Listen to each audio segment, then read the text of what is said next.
Hi guys! For today's video, gagawa naman tayo ng 150 pieces ng mini donuts na order ko for today's video. Yehey! Maaga nga akong nagising for today kasi nga meron tayong order na 150 pieces na mini donuts or party bags na i-deliver natin ng 2 p.m. sa may Holy Spirit Academy of Lawag, which is alma mater ko. So ayan, na-mix ko na yung wet ingredients sa dry ingredients. So i-mix na natin siya at i-rest na natin siya.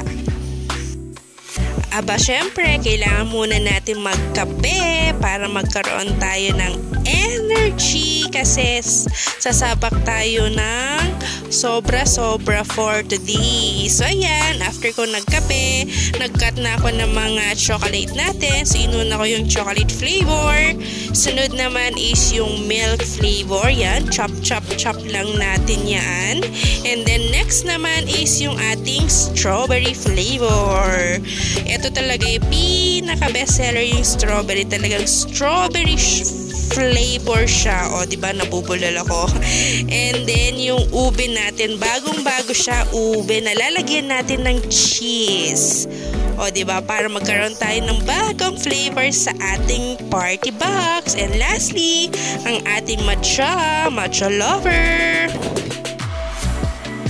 So, ayan, na-ready ko na lahat yung mga gagamitin nating mga chocolate flavors. So, meron tayo dyan. And ni-ready ko na rin yung mga pang-toppings natin. So, go na tayo.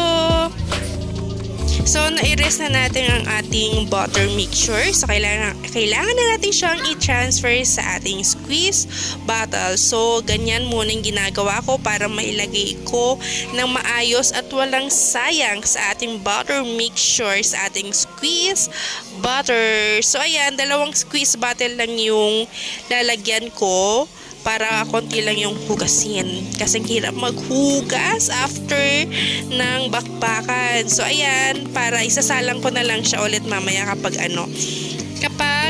nakapagluto na ako ng mga mini donuts. Yum for the mini donuts. Siyempre, itatransfer din natin yung mga natira dyan sa ating mixing bowl. Siyempre, kailangan natin talagang simutin yan para walang masasayang sa ating butter mixture. Kasi marami din magagawa yung mga naiwan dyan. So, yan. So, eto na yung mga first batch kasi 100 pieces yung gagawin natin. So, eto muna yung inuna ko kasi hindi ko na pinakita yung pagluluto ko kasi medyo gahol na tayo sa oras. So, ayan siya. Tapos, kailangan na natin siyang ilagay muna sa box para gawang ko yun. Iba pang kulang. Kasi I think nasa 100 pa lang to. Oo, so kulang pa ako ng 50 or more or less. So, ayan, let's pack ang ating party box na i-deliver natin sa Holy Spirit Academy of Lawag. So, ayan na. Tapos ko na ang 150 pieces party box ng Mini Donuts Delight by Mommy Tammy. Yummy! Tignan nyo naman. Ang sarap. Thank you so much.